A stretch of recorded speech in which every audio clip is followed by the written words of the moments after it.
Good morning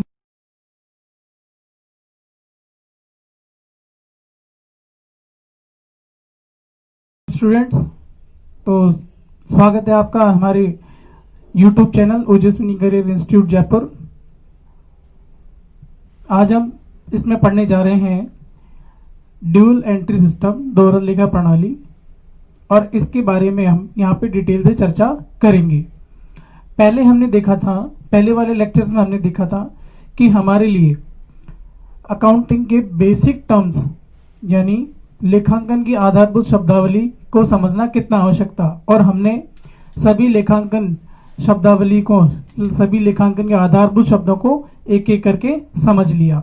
अब अपने लिए ये जरूरी हो जाता है कि अकाउंटिंग करने की जो टेक्निक है, जो सिस्टम है, ड्यूल एंट्री सिस्टम दोहरा लेखा प्रणाली, डबल एंट्री सिस्टम दोहरा लेखा प्रणाली, वो किस तरह से काम करती है या उसमें किस तरह से हमें काम करना है, उसके क्या नियम हैं, उसके क्या रूल्स हैं, और उसमें क्या क्या बुक्स मेंटेन की जाती हैं, और उसके क्या क्या नियम अपने पास अकाउंटिंग में यूज करने हैं। देखिए डिटेल से इसकी अपन चर्चा कर लेते हैं। दोहरा लेखा प्रणाली यानी dual entry system, double entry system क्या है? ड्यूल एंट्री सिस्टम का अंतर्गत मतलब यही है कि यहां पे एक विचारधारा काम करती है कि प्रत्येक लेन देन के दो पक्ष होते हैं और दोनों पक्षों में ही लेखा किया जाता है। दोहरा लेखा प्रणाली के अंतर्गत हर लेन देन के दो पक्ष होते हैं, एक डेबिट पक्ष और एक क्रेडिट पक्ष, और दोनों में ही लेखा किया जाता है। अकाउंटिंग ट्रांजैक्शंस, बिजनेस ट्रांजैक्शन, या यूं कह लीजिए कि हमें जो अकाउंटिंग ट्रांजैक्शन दिया गया है उसकी एंट्री बुक ऑफ अकाउंट्स में दो जगह करनी है, दो खाते बनेंगे, एक डेबिट होगा और एक क्रेडिट होगा, ठीक है। और लेन देन का पूर्ण रूप से व्यवस्थित रिकॉर्ड रखने के लिए आपको बुक्स में डेबिट और क्रेडिट करने वाले खातों की पहचान करके उनमें एंट्री पोस्ट या रिकॉर्ड करनी है। आइए डिटेल से और देख लेते हैं इसको कि यह लेखांकन प्रणाली एक महत्वपूर्ण प्रणाली है, और लेखा प्रणाली एक विश्वसनीय और विश्वस्तरीय और विश्वसनीय प्रणाली है। यानी ड्यूल एंट्री सिस्टम, दोहरा लेखा प्रणाली सबसे इंपॉर्टेंट सिस्टम है।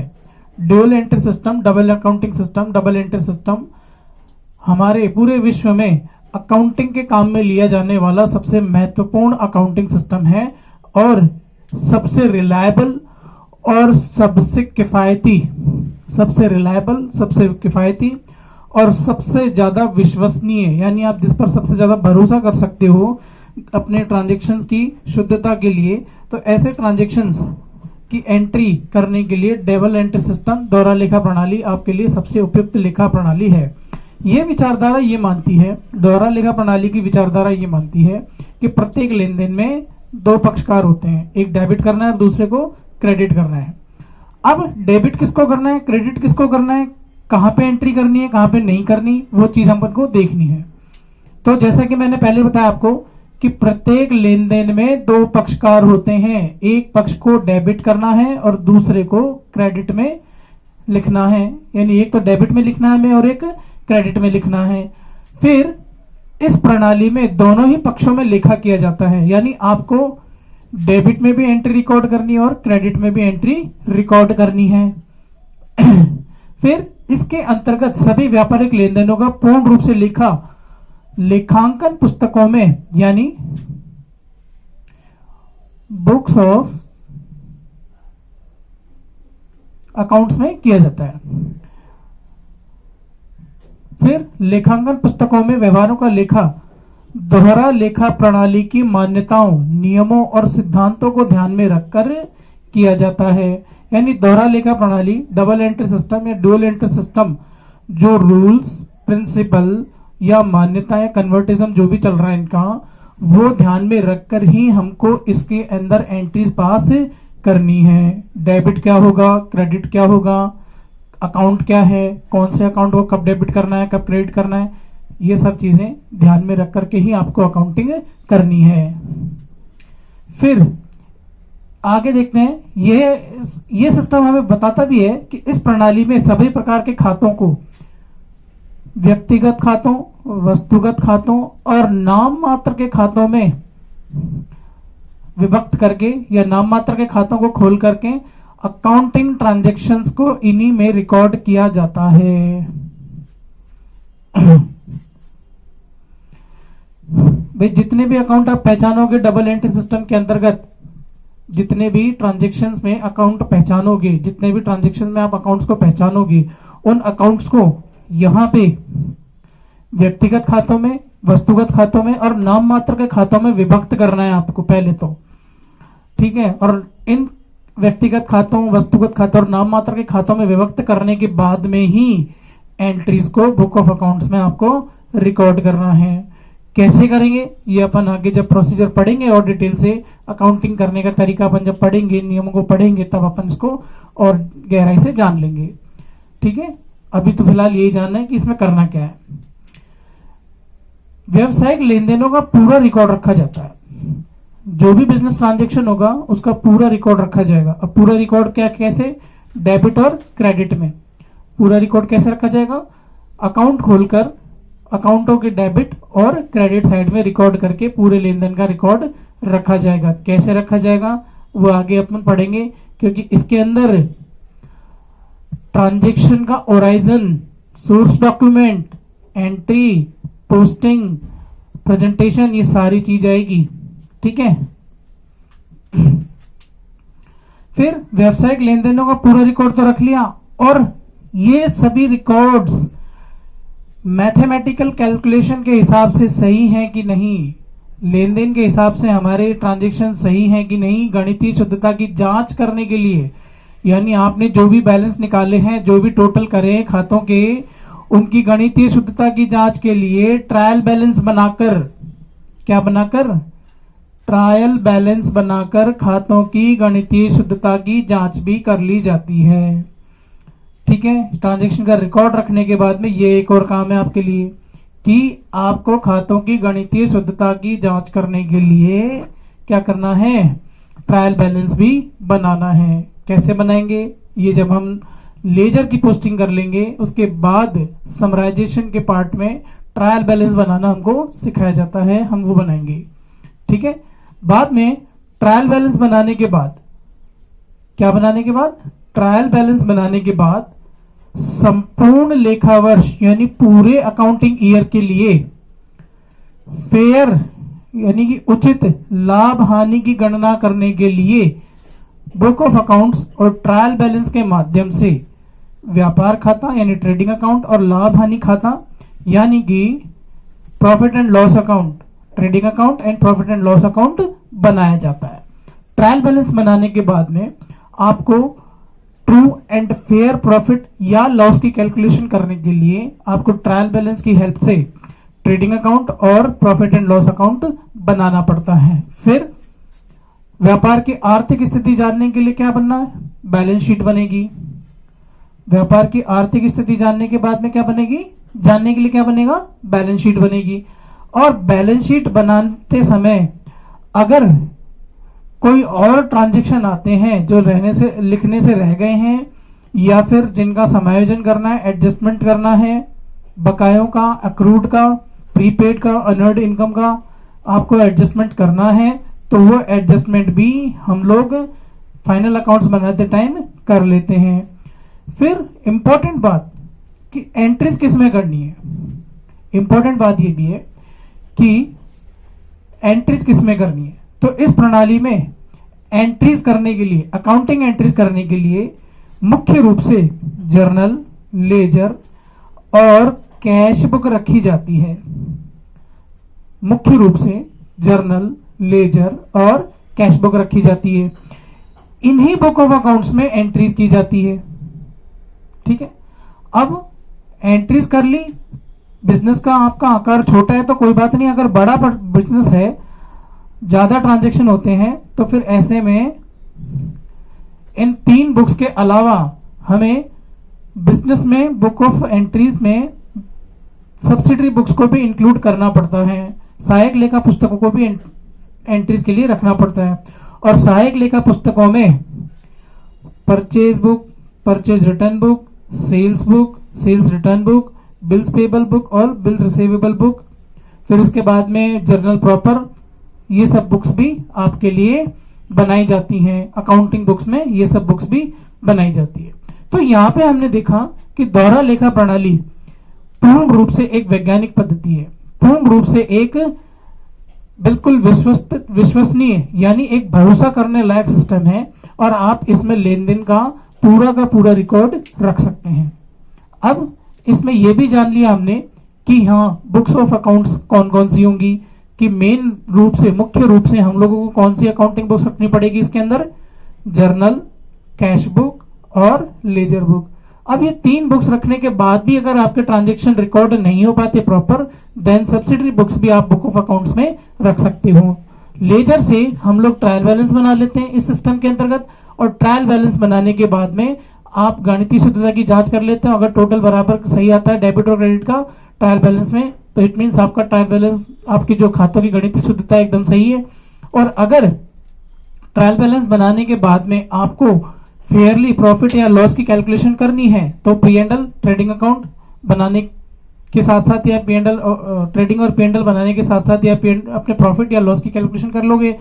फिर उसके बाद में बिजनेस की आर्थिक स्थिति का पता लगाने के लिए, आर्थिक स्थिति का प्रदर्शन करने के लिए आपको बैलेंस शीट बनानी है और आवश्यक समायोजन करने हैं, तो उसके साथ साथ आप वो आवश्यक समायोजन कर सकते हो। तो दोहरा लेखा प्रणाली पूर्ण रूप से एक विश्वसनीय, विश्वस्तरीय यानी कि पूरे विश्व में एक जैसी है, और भरोसेमंद है, और इम्पोर्टेंट है, सबसे बड़ी इंपॉर्टेंस है अकाउंटिंग सिस्टम के लिए। सिंगल एंट्री सिस्टम में ये सब नहीं होता है।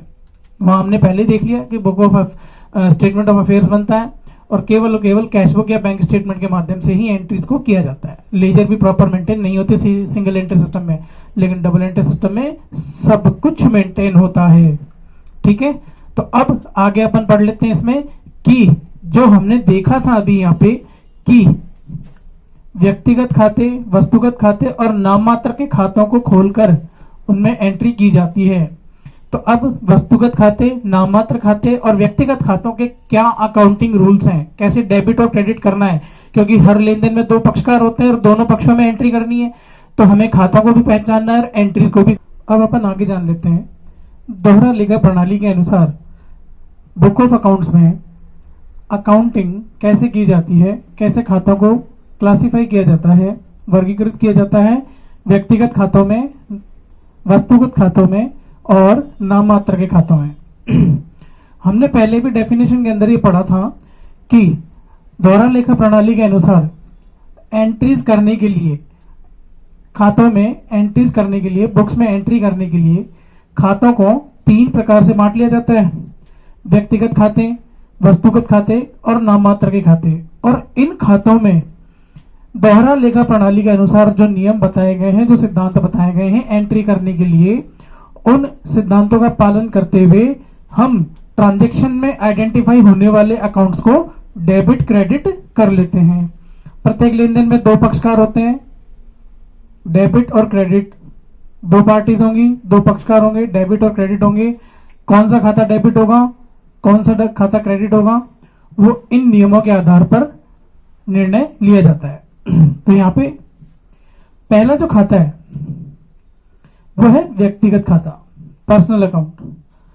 अब पर्सनल अकाउंट का नियम ये कहता है कि पाने वाले को डेबिट करो और देने वाले को क्रेडिट करो। यानी कि हमारी कंपनी से या हमारे व्यापार से किसी व्यक्ति को पैसा मिला, माल मिला या कोई भी सेवा मिली, तो उस मिलने वाले व्यक्ति का नाम अगर हमारे पास में है तो नाम से अकाउंट खोलना है और अकाउंट को डेबिट करना है। दूसरा नियम है देने वाले को क्रेडिट करो, यानी हमने किसी को माल भेजा और उसने हमें पेमेंट किया, माल दिया, कोई वस्तु दी, कोई सेवा दी। दोबारा देख लेना, देने वाले को क्रेडिट करो, क्रेडिट द गिवर। हमारे व्यापार में किसी ने हमें माल दिया, वस्तु दी, नगद दिया या कुछ भी सेवा दी, तो ऐसे में देने वाले व्यक्ति का नाम हमें अपनी बुक्स ऑफ अकाउंट्स में क्रेडिट करना है। यानी अकाउंट बनाएंगे देने वाले व्यक्ति के नाम से और उसका अकाउंट अपन क्या कर लेंगे, बुक्स में क्रेडिट कर लेंगे। फिर इसी तरह से हम लोग दूसरी एंट्री करते हैं वस्तुगत खातों के लिए। वस्तुगत खाते रियल अकाउंट्स। अब रियल अकाउंट्स कौन से होते हैं? ऐसे खाते जो किसी वस्तु या किसी संपत्ति के नाम पे खोले जाते हैं, वे सब क्या कहलाते हैं अपने लिए? वस्तुगत खाते। देखिए, वस्तु का मतलब ये हुआ कि कोई भी वस्तु जो दृश्य है, जिसे आप देख व छू सकते हैं और बता सकते हैं, वह वस्तु ही, और वस्तु का उपयोग कर रहे हैं, उपभोग कर रहे हैं, बेच रहे हैं, ले रहे हैं, दे रहे हैं, वो सब वस्तु कहलाएगी। वस्तुओं के खातों को खोलकर व्यक्ति उसे वस्तुगत खातों में दिखाना पड़ता है। जो भी वस्तु होगी उसके नाम से अकाउंट खोल दिया जाएगा। अगर फर्नीचर है तो फर्नीचर के नाम से, बिल्डिंग है तो बिल्डिंग के नाम से, और आपके पास में अगर स्टेशनरी है तो स्टेशनरी के नाम पे, आपके पास में अगर इलेक्ट्रिक इक्विपमेंट्स हैं, मशीनरीज हैं, बिल्डिंग है, स्टॉक है, तो स्टॉक के नाम से अकाउंट खोल दिया जाता है। तो यहाँ पे वस्तुगत खातों का नियम ये कहता है कि आने वाली वस्तु को तो डेबिट करो, आने वाली वस्तु को डेबिट करो और जाने वाली वस्तु को क्रेडिट करो। व्यापार में माल खरीदने से, सेवाएं लेने से या किसी भी प्रकार की सेवा को लेने से कोई वस्तु व्यापार में आती है, कुछ भी करने से वस्तु व्यापार में आ रही है, तो ऐसे में वस्तु के नाम से खाता खोलना और उसे डेबिट करना है। फिर दूसरा नियम यह है कि जो भी वस्तु व्यापार से जाती है उसे क्रेडिट कर दो। माल बेचा, सेवाएं दी, नगद गया, भुगतान किया, तो यहां से जिसके पास भी जो भी गया वो क्या हो जाएगा? क्रेडिट हो जाएगा। तो यहां पे आने वाली वस्तु को तो डेबिट करो और जाने वाली वस्तु को क्रेडिट करो। फिर तीसरा खाता आता है अपने पास में, ये नाम मात्र के खाते। नाम मात्र के खाते का मतलब हुआ नॉमिनल अकाउंट्स। ऐसे खाते जो ना तो व्यक्तिगत हैं और ना ही वस्तुगत हैं, वो फिर अन्य प्रकार के खाते हैं। इनमें हम एक्सपेंसेस, इनकम, प्रॉफिट और लॉस के अकाउंट्स को मेंटेन करते हैं। तो ऐसे में नियम यह बन जाता है नाममात्र के खातों के लिए कि समस्त खर्चों और हानियों को डेबिट करो, समस्त लाभ और आय को क्रेडिट करो। अब आपके पास में मान लीजिए आपने किराया चुकाया, तो रेंट ना तो वस्तु है और ना ही व्यक्ति है, तो ऐसे में क्या करेंगे अपन? रेंट को खर्चा मानेंगे, यानी खर्चा ही होता, और रेंट को नॉमिनल अकाउंट में शो करके नॉमिनल अकाउंट का रूल लगाएंगे, क्या? समस्त खर्चों और हानियों को डेबिट करो। अब खर्चा कौन सा हमारा? रेंट का। इट मींस हमें जब भी ट्रांजैक्शन को एंट्री करनी है कि रेंट हमने नगद में चुकाया, तो रेंट का अकाउंट डेबिट होगा। ठीक है, क्यों होगा? क्योंकि वो रेंट किस में आता है? अपने नॉमिनल अकाउंट में। नेक्स्ट आता है अपने पास में कि समस्त लाभ और आय को क्रेडिट करो। लाभ और आय, मान लीजिए आपने किसी को पैसे उधार दे रखे हैं, उससे ब्याज प्राप्त हुआ, तो ब्याज तो इनकम हो गई। तो ऐसे में अब ब्याज ना तो व्यक्ति है ना ही वस्तु है, तो ब्याज तो क्या हुआ? हमारे लिए इनकम हुई, क्योंकि ब्याज प्राप्त हो रहा है, तो इनकम हुई। तो इनकम को क्या करेंगे अपन? नॉमिनल अकाउंट्स में मान करके नॉमिनल अकाउंट्स का रूल लगाएंगे और क्या करेंगे? समस्त लाभ और आय को क्रेडिट करो, समस्त लाभ और आय को क्रेडिट करो। तो इट मींस जब भी हम इंटरेस्ट रिसीव की एंट्री बुक में पास करेंगे, रेंट रिसीव की एंट्री बुक में पास करेंगे, डिविडेंड रिसीव की एंट्री बुक में पास करेंगे, या संपत्ति को बेचने पर हमको प्रॉफिट हो गया और उस प्रॉफिट को हम बुक्स में एंट्री करेंगे, तो ऐसे में हम क्या करेंगे? उसमें नॉमिनल अकाउंट में मानकर इनकम के अकाउंट को क्रेडिट कर लेंगे। क्यों कर लेंगे? क्योंकि क्रेडिट, समस्त लाभ और आय को क्रेडिट करो, ये नॉमिनल अकाउंट्स के रूल, उस पे रूल लागू होता है। तो हमने देखा यहाँ पे कि हमारे पास में दोहरा लेखा प्रणाली में खातों को 3 प्रकार से बांट करके उन सभी खातों के प्रकार में, यानी पर्सनल अकाउंट्स में, रियल अकाउंट में और नॉमिनल अकाउंट में, इनके डेबिट और क्रेडिट करने के अपने अपने नियम हैं। ठीक है, तो इन्हीं नियमों को ध्यान में रखकर हम बुक ऑफ अकाउंट्स में क्या करते हैं? एंट्रीज को रिकॉर्ड करते हैं। तो ये थे अपने दोहरा लेखा प्रणाली के एंट्री करने के नियम। अगर आपको मेरा वीडियो पसंद आया हो, मेरा लेक्चर अच्छा लगा हो, तो मेरे चैनल को सब्सक्राइब कीजिए और मेरे चैनल को शेयर भी कीजिए अपने दोस्तों में, क्योंकि मेरे चैनल के माध्यम से मैं 11वीं क्लास में और 12वीं क्लास में पढ़ने वाले जितने भी छात्र हैं हमारे राजस्थान बोर्ड के, उन सभी को free of cost coaching provide करा रहा हूँ। इसमें मैं सभी के सभी छात्रों को अकाउंटिंग की बुक्स में, ABST की बुक्स में जितने भी प्रैक्टिकल प्रॉब्लम्स हैं और जितने भी थ्योरेटिकल प्रॉब्लम्स हैं, उन सभी को एक एक करके इस वीडियोस लेक्चर्स में मैं आपको सॉल्व करके बताऊंगा। और जिनको भी मेरे नोट्स चाहिए वो मुझे मेरी मेल आईडी पर संपर्क कर सकते हैं। मेल आईडी मैं आपको डिस्क्रिप्शन में लिख के दे दूंगा। धन्यवाद।